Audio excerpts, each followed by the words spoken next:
اخويا كي دايره لاباس عليك. انا سمعت انه اهل المغرب الاجواء المغربيه مو غريبه عليكم. صح.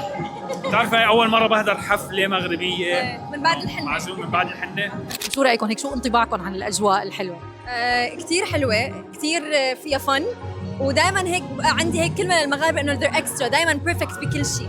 يعني هي الزفه المغربيه اللي شفتها كثير حلوه جد، يعني كثير كنا لازم نعملها بالحنه. صح. طيب شو رايك بتعملي عرس ثاني وبتعمليه مغربي؟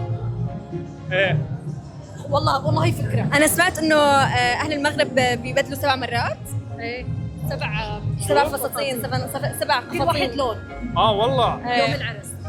شوف الفخامه.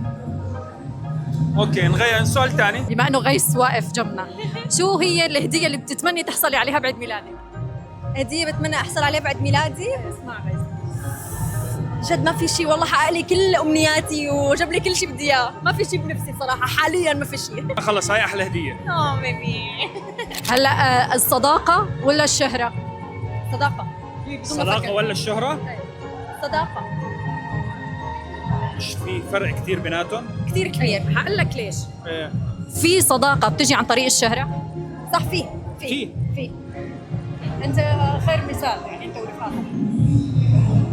والله الاثنين عادي، انا حاسس الاثنين بيكملوا بعض. انه ماما حنان هي هلا بالمغرب مع تيم، ايه فكمان بنرسل لها سلامنا صح. هاي ولد عمو. واخويا كي دايره لاباس عليك. مو قالت لك لا تصرف؟ ايه مو قالت لك لا عم تصرف؟ بحاول، ما عم هاي اوطى شيء عندي. اخ